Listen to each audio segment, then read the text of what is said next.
All right, and we are live. Okay.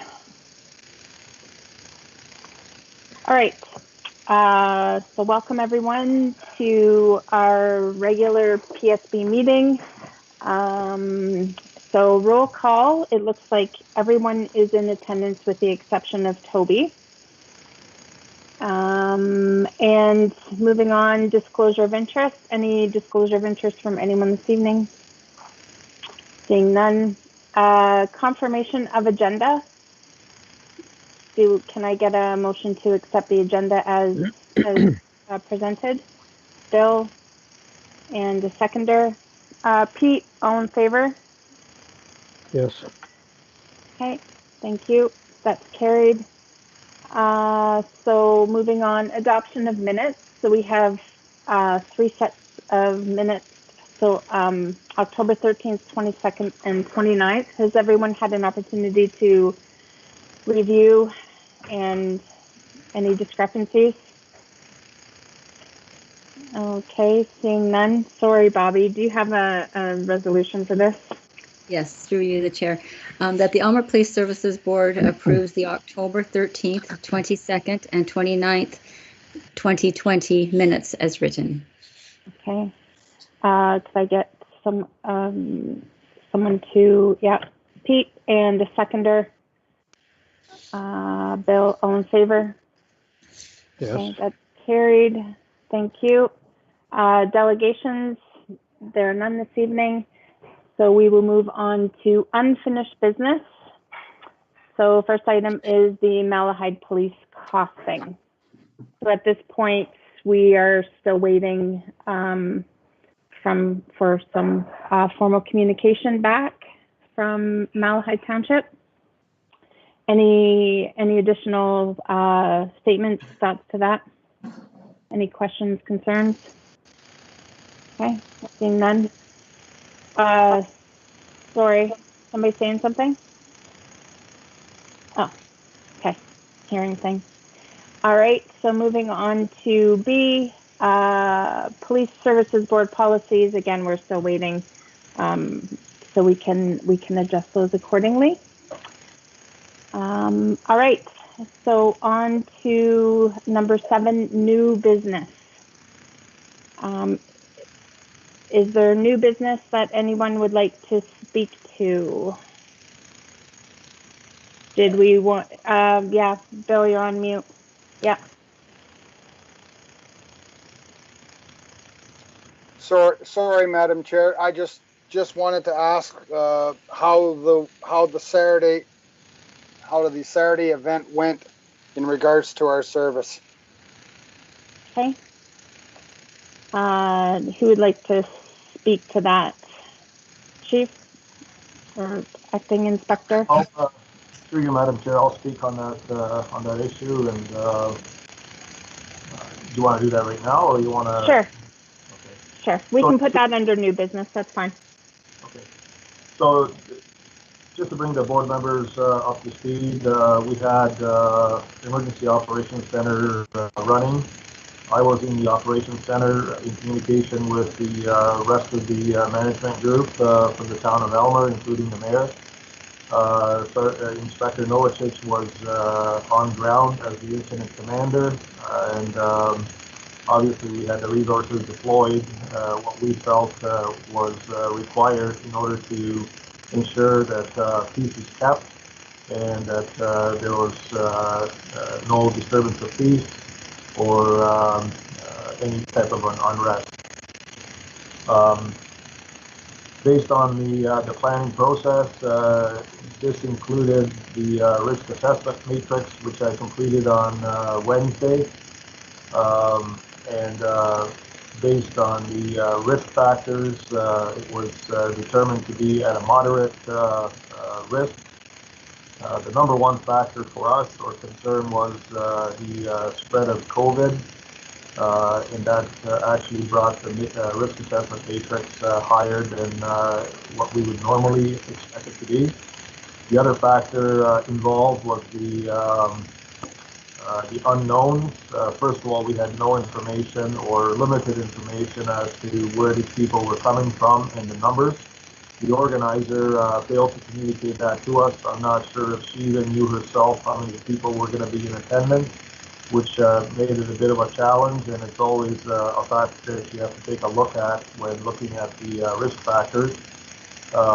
And also the counter-protest group, we did not have any information that there was going to be significant counter-protest groups involved, and therefore the risk factor actually came in at 11 out of 28, which is moderate and certainly within our capability to handle.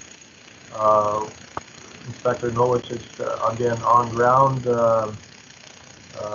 In our officers did an excellent job. From my perspective, I have been involved in many of these types of protests throughout the province, and I can assure you that based on my experience and what I've witnessed, this was no different in terms of our response to what you would normally see in other events. And certainly the deployment that we had there was adequate in order to deal with any situation that may have arose as a result of this demonstration. And from my perspective, as the Chief of Police, and certainly from the Police Services Board, I'm very proud of the officers that were deployed and how they handled the situation. It is a very contentious issue within the community, and we all have to accept that. However, people do have the right to demonstrate under the Constitution and come out in protest of whatever their point of view is based on this legislation, and certainly under the Charter with respect to Section 2B, freedom of speech, and 2C, freedom of lawful assembly. They were allowed to do that. They did contravene, obviously, section of the emergency orders. So when it comes to outdoor gatherings in excess of 25, and in terms of that particular topic, I'm not going to make any comments. This is still actively being looked at, and I will leave it at that. Great, thank you. From the numbers perspective, there was anywhere between 1,700 and 2,000 participants on behalf of the protest group, and only two very minor incidents involving a reporter, and also a citizen at the end of the protest. Like one of the local citizens in opposition to the demonstration became engaged with a protest group at the end of the actual march, and that was quickly put to rest, and there was no injuries and no arrests made.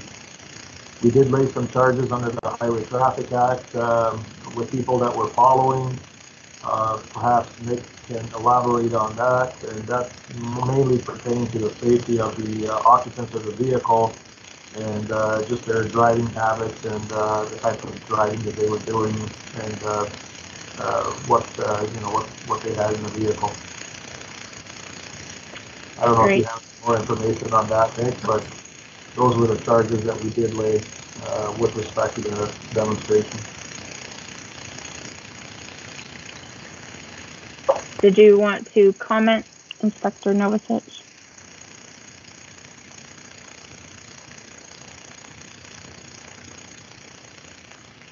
He's off mute.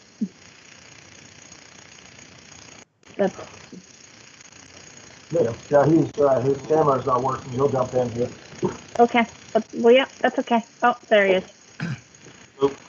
So just to add to what the Chief was saying regarding the highway traffic act stuff, so we had the protesters came onto our roadway and were marching down the road, but in addition to that, there was a parade or motorcade that was organized by them as well, which followed out onto the road, which caused some safety issues for us with the traffic and the amount of lanes that were being taken up, which went totally against the dialogue we had all week with the organizers as to how they were going to safely move down the road. So officers that were stationed at different areas dealt with vehicles that had people in the back of pickup trucks, totally ignoring the rules of the road and the Highway Traffic Act. So that vehicle was stopped for safety reasons. And as well, there was a vehicle with a young child sticking out the sunroof holding up a sign in support of the protest going on. So that was dealt with as well. So there were other violations that the officers were trying to put out as the parade progressed. People with their cell phones while they're driving, trying to video the whole event. But that was what we were trying to keep our thumb on and try to keep things safe as they joined in. That's all I can add.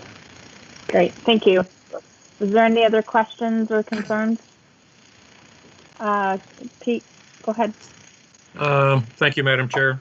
I'd like to thank the Aylmer Police Service for keeping a lid on the situation on Saturday. It's a difficult position to be in, to uphold the law for the peace and well-being of the members of the community. Where this gets to be very concerning as far as the community goes is, other than the law issues, is the perception that if people want to do things that are contrary to the best interest of the community as a whole, that there was little regard shown to the well-being of the other members of the community, whether it be from the right to assemble in excess of the guideline numbers, and or the requirement to mask when you, especially when you can't maintain the 6-foot separation. And it's the contrast of the expectations of the majority and the fulfillment of the majority to abide by those relatively simple guidelines, as compared to a relatively small, well-organized group that seems to want the confrontation of making their message heard, whatever that may be. And it's difficult for the people to grasp what's right, what is right, what isn't, and where do you draw the line between the two. It just didn't look well for the community. Our business people were taking a hit and potentially could struggle within a very competitive business climate. And we really don't need that kind of confrontation between the folks within the community. Yes, you have your right to assemble, and they did. But there are other guidelines that went along with that, especially during COVID. And it's unfortunate that this group chose to disregard those guidelines. Thank you. Thank you. Any other questions or comments? Okay, seeing none. Thank you, everybody, for your comments on that. All right, so we will move into reports. Did you want me to share my screen as we do in the past? Is it easier if I share my screen and then everybody follow along with that? Yes. Okay. Let's see if I can do this. My first shot. Yes. Let me know when you can see my screen. No, it's there. Great. Yep, it's there. Okay, I just kind of moved this here just a second. Okay. So just let me get to where I need to be. Can you make it larger, Sherry? Yes, I can. I shrunk it so that I could take some snippets of it. How's that? That's good. Good? Okay.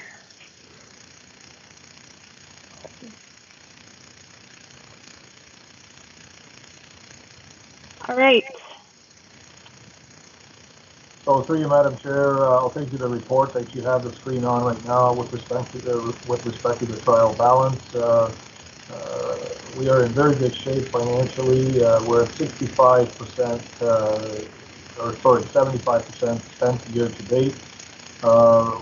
Two matters that I want to bring to your attention with respect to the trial balance. One being,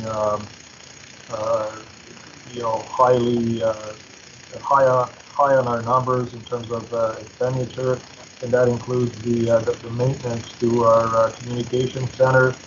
The reason for that is our aging technology that we had in existence caused us to change some of the systems that were in place, and therefore we're in excess of our projected. And that's on 63570 line item under vehicles and equipment and specific to repairs and maintenance communication area. That is now in place, and we should be in very good shape moving forward as far as any kind of technology that we need to upgrade moving into next 10 years. So again, we're in very good shape in that regard. Again, from the financial perspective, as a total expenditure year to date, we're in very good shape, 75% for the end of October. In comparison to last year, we were at 78%, so 3% below last year, and I believe approximately 8% below the projected for 2020. So again, barring any kind of a absolute financial disaster for the next 2 months, I believe that we'll be well below the projected for 2020. Same goes for for police budget, and also for the PSB budget. There's no issues or concerns that I have. I know that we're overspent on the legal, and there's been some legal advice that we needed to seek this year, specific to COVID issues and some labor issues. So therefore, you'll see a significant expenditure in that regard.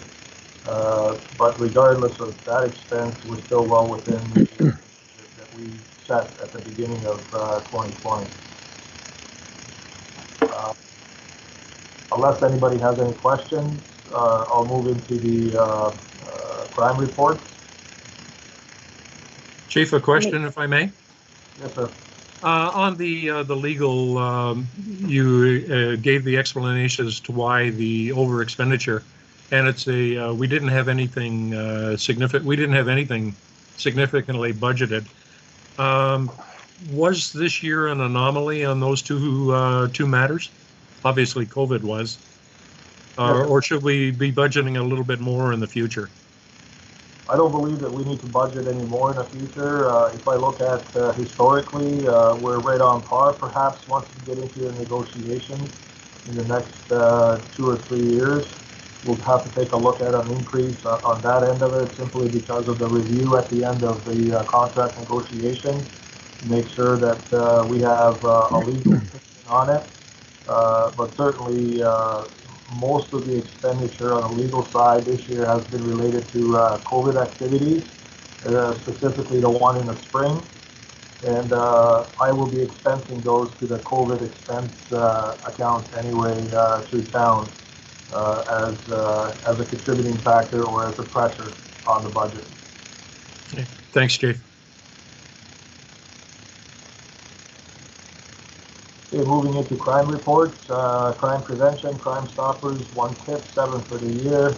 DDI high-risk meetings, I attended 8 of those. They're still continuing virtually for the most part. Community events, year to date, we've attended 35.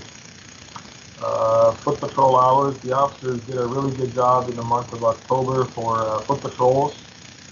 68 hours, which put us at 346.25 for the year. and that's on par to what we had last year. So good work being done by the officers, even though we had a COVID issue where we suspended some of the foot patrols. Parks, excellent work year to date, 34 parks patrols. Some of that had to do with the fact that we had some vandalism done, and there was extra patrols being conducted via focus patrols, and officers did a good job in that area of their responsibility. Criminal charges, 9 adults have been charged with various criminal offenses, including driving criminal offenses, for a total of 69 adults being charged year to date and 6 youth. That's quite a bit above to what we had last year, where we had 55 adults charged. And for the month of October, we had 17 criminal code charges laid in total. Again, excellent work being done by the officers on ground. Drug investigations, we had 2. 2 have been solved and 2 resolved by charge. And so far, all of the charges that we investigated pertaining to drugs have been resolved by way of a charge. 911 calls, we had 11 for the month of October, 115 for the year, which is significantly lower than last year when we were sitting at 170. So good job there by the citizens, and hopefully some of the proactive messaging helped in order to reduce those numbers. That again takes away from having an officer attend those. Usually 2 officers attend those, and most of the time, I would say 99% of the time, it's a false alarm. Sexual assaults, we investigated 2 in the month of October for a total of 9 for the year at a 67% clearance rate. Violent crime, we had 3 incidents. 3 have been solved by way of a charge for 100% clearance for the month of October. Property crime, again, social media is a huge plus for us in terms of messaging out various crime activities and also some positive in our community that we do. As police officer, as a police agency, it had 127,000 views for the month of October. Total for the year is 831,000, which is over 200,000 more than what we had last year. So lots of good proactive stuff being done by way of social media. Nick has also created a media with respect to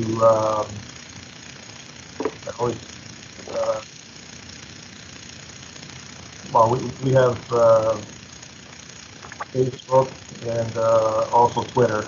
So a lot of stuff is being posted on Twitter now as well, where we share all our media releases on a weekly basis with respect to criminal activities and what the officers have been involved in. Clearance rate, we're at 15.5% clearance rate for the property crime. For the month of October, we had 21 incidents. 2 were cleared by charge for a 9.5% clearance rate. Trouble with youth, we had 7 calls, which is our highest number this year for whatever reason, for a total of 39, which is slightly below what we had last year at 45.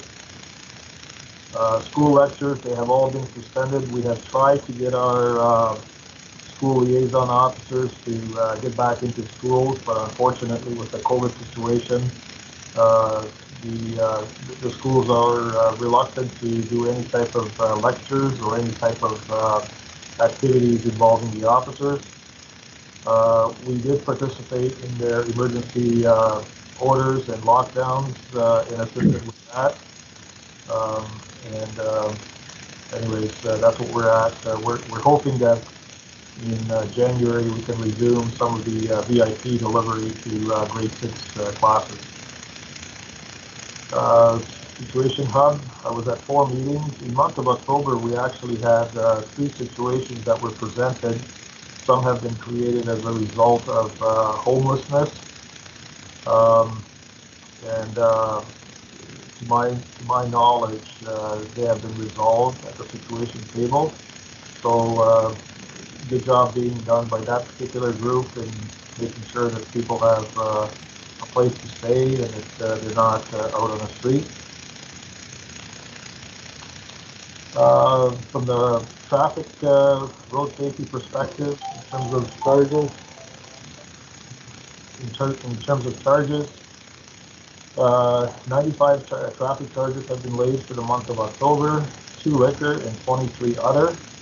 Again, 17 criminal code charges for a total for the year of 859 traffic, 19 liquor and 182 other. And that's certainly on par to what we had last year or pretty close to it. So excellent work being done by the officers on that aspect of it. Ride checks, we had 9 rides conducted in the month of October, 364 vehicle stops, 3 HCA warnings. We had 2 roadside tests done, resulting in 1 3-day suspension. Impaired driving, we actually had 5 people charged in October for impaired driving, and that brought our numbers to 28 for the year, which is significantly higher than what we had last year or any other previous year to my knowledge. So again, road safety is one of the big factors that we wanted to improve on, and certainly the officers are doing a great job, and that's reflected by the reduction in collision reports as well. In terms of reports required for use of force, there was 0 reports that needed to be completed. Prisoners processed, we had 5 males, 0 females, and 4 have been released. 1 was held for bail, and I know in my previous just above that, we had 9 people charged, 9 adults charged, and that is correct because 4 of them involved, or 5 of them actually involved impaired driving, which is also factored in under criminal charges. In-service training, we had 1 in-service training completed and 1 course completed for a total of 40 hours, and we're certainly well below what we had to spend on that last year. So far this year, 616 hours, simply because there was a few courses that were offered and in-service training was reduced because of COVID issues. My understanding is all the officers are now fully use of force qualified as per the regulation, and we had no issues in that regard. From the budget perspective, again, I already talked about that. We're at 75% versus 78%, and that's 6% below the projected for 2020, and that's good news. In terms of officer activities, lots of good work being done by the officers from various platoons. They're engaged in excellent investigations, some very positive results in courts as well. We had 2 trials that were held for impaired driving this week. Both resulted in convictions, and the judge actually made some very positive comments about the professionalism of the officer involved in that investigation and his testimony, and certainly that speaks volume of the training and the professional appearance and demonstration of their skills at trial to secure that conviction. Again, from the chart, looking at violent crime, I have absolutely no concern what's happening there. We're looking at probably being well below last year's violent crime trends in 2018. Property crime, we're slightly on a higher end for this year in the full year comparison. It looks like we're going to likely exceed the last year's numbers, and a lot of that has to do with vehicle entries. Again, crimes of opportunities that people are just not getting the message to making sure that they lock their vehicles at night and prevent this type of activity from happening altogether. Drug trends, again, we're going to exceed what we've had last year and the 3 previous years.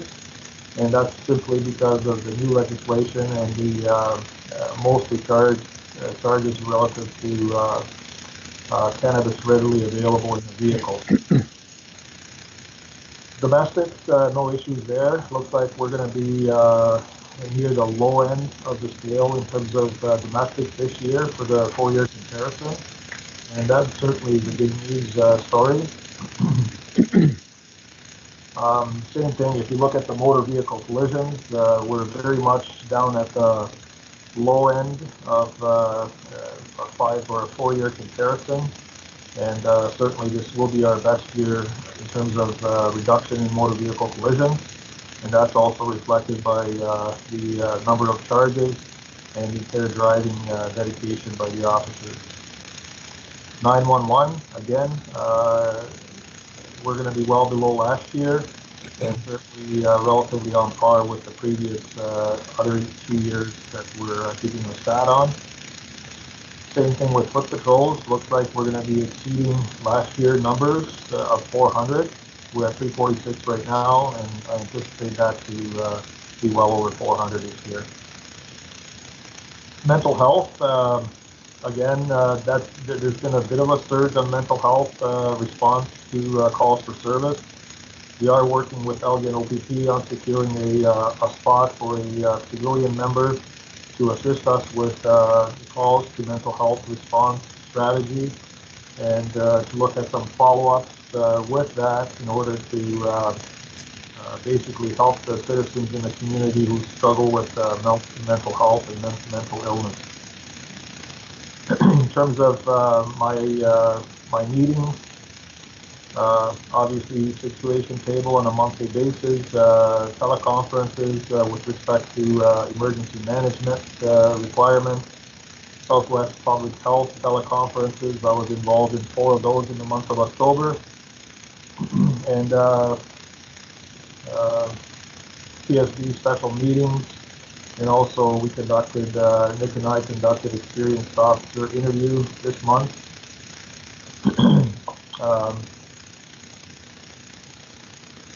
As far as anything else, again, 2 of the major issues in our community have been the Freedom March on 24th of October and 7th of November that required quite a bit of planning. And again, kudos to Nick and some of the other people that were involved in the planning process to make sure that we were able to respond to that without any major incidents.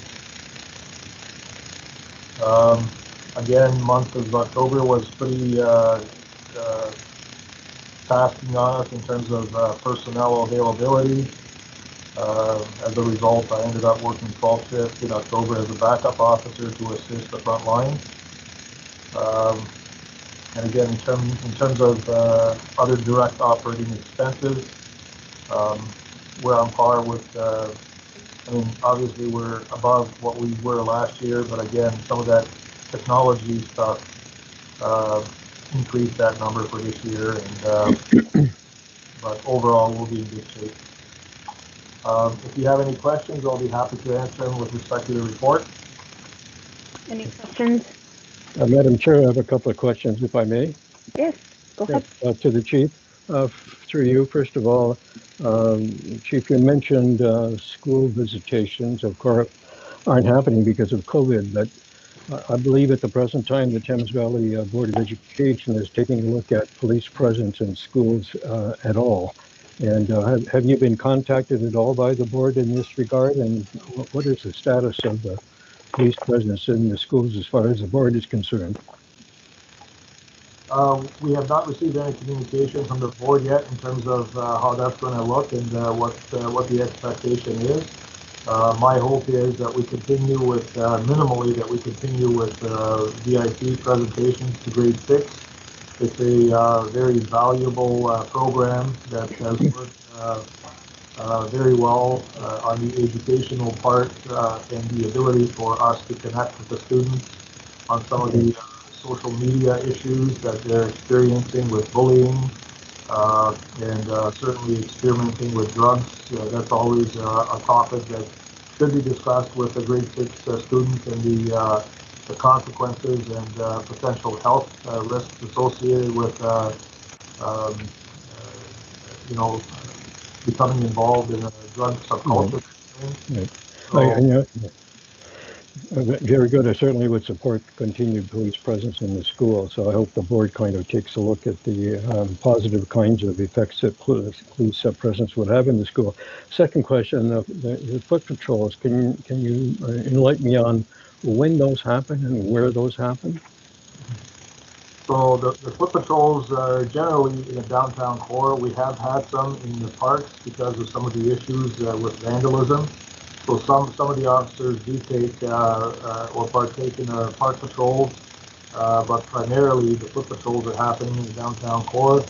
We do them at nighttime and daytime, specifically checking the doorways to make sure businesses are secure, and that's basically what they entail. Okay, just to comment on that, one of the comments that are made to me frequently about police presence in the town is that we really would like to see the police more often downtown. So I'm hoping that the foot patrol kind of happens during the day as much as possible. All right. Thank you for your answer. Any other questions for the chief? Okay. We can move on, I guess. Okay, so the OSCP has just released the numbers on crime severity index and how different municipalities and cities and counties fare in terms of the crime severity index. So a report has been prepared in terms of 11 services that are relatively the same as us in terms of population and the size of the services itself. And from my perspective, I think we fared very well in comparison to some other services. For example, when it comes to crime severity index, we were the third best out of 11. Violent crime, we were also third best. Weighted clearance rates, we were first. Violent crime rate, we were third best. And non-violent clearance rates, we didn't score very well on that end of it, and certainly that's something that we're looking at to improve as far as the property crime clearance rate as we move forward into 2021. But from my perspective, looking at all of the other areas that are similar to our size, we've done very well. Agreed. Yes. Okay, so moving down to the crime reports, based on what I did is I took that report that we received from the government and looked at how we fared in terms of our neighbors and the province as a whole. So, crime severity index, again, provincially was 60.7. We were at 45.79. St. Thomas is at 56.95. Strathroy Caradog 54. Elgin OPP 39.9. Again, lots of rural area, so when you look at the OPP numbers, they generally police areas that are very, they're not as populated as some of the cities or towns of our size are. And certainly we've done very well in that particular area. Same thing with violent crime rates. We were pretty much the best in terms of the comparisons with the agencies that border us, and well ahead of the provincial averages. So that's a good news story for us. Same thing with the non-violent crime rates and the weighted in clearance rates. I already talked about those. So overall, in my estimation, we're providing an excellent service with relatively low crime rates and a safety in our community that I think pretty much everybody would like to see in their communities as well. So, I mean, there's always a little bit of a room for improvement, but from my perspective, we're doing very well in comparison to agency similar in size, and certainly in comparison to some of the larger cities. Good. Any questions on that for the chief? And again, the last chart that you see there, police reported crime in Canada. So again, looking at it from a Canadian perspective, it should be at the next page. Okay. Sorry, let me catch up. Oh yeah, sorry. There. So as you can tell from 2005, nationally, the crime severity index was at 101.3. In 2019, it's down to 79.5. And again, our numbers are well below that when we look at the national averages. So no issues there. Okay. And that's my report, Madam Chair. Comments? Seeing none. Bobby, do you have a resolution for us? Yes, through you, Madam Chair, that the Aylmer Police Services Board adopts report items A to J on the November 10th, 2020 agenda. Okay, could I have someone to move that?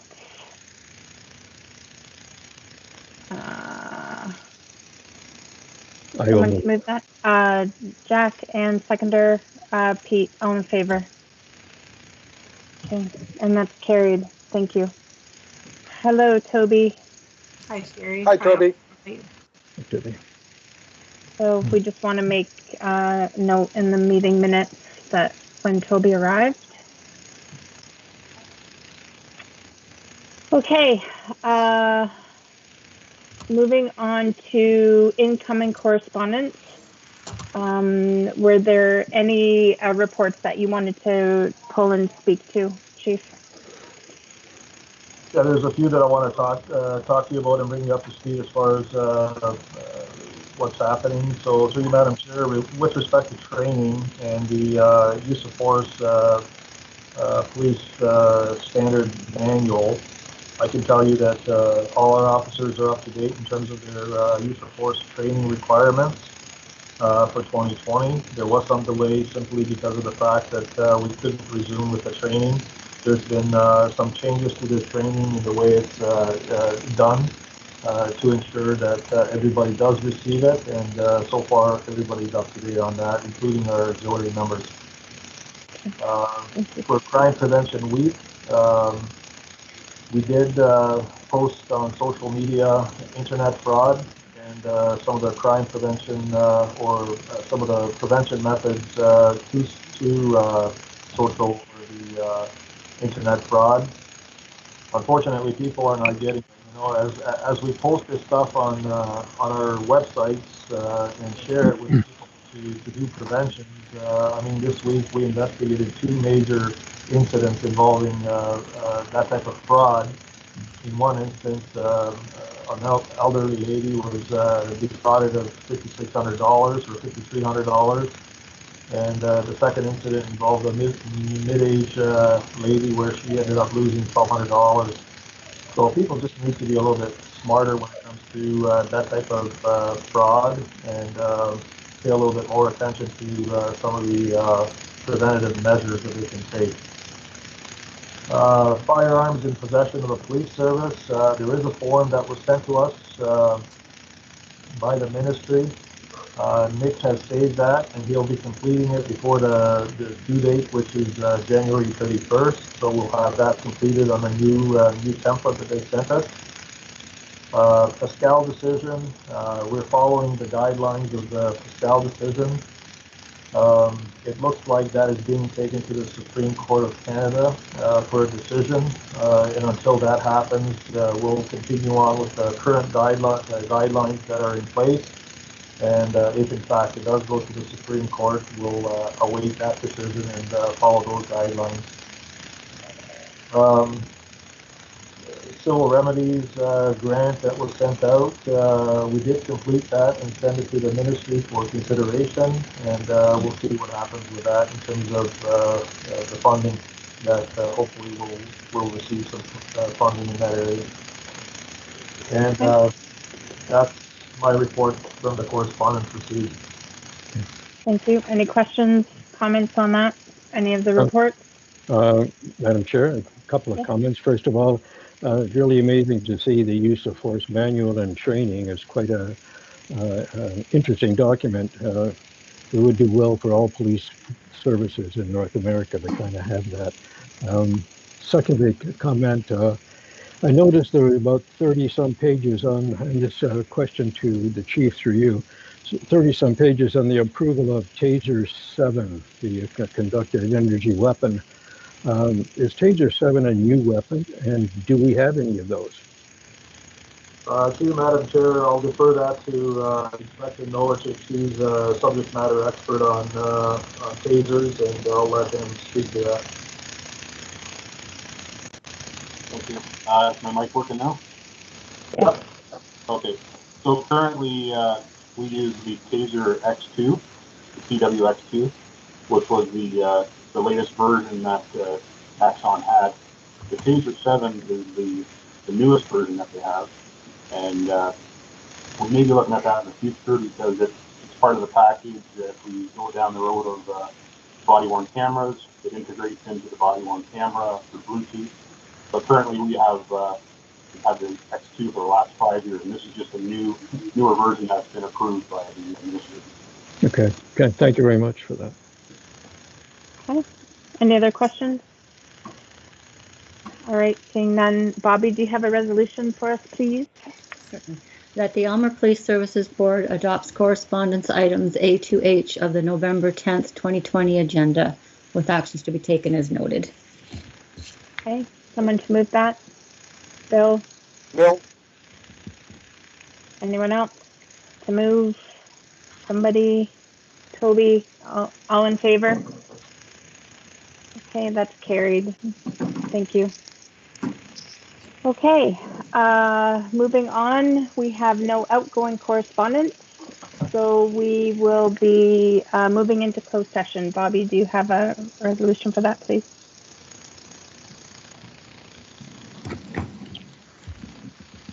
That the Aylmer Police Services Board adjourns to closed session at 6:17 p.m. for personnel matters about an identifiable individual, including municipal or local board employees.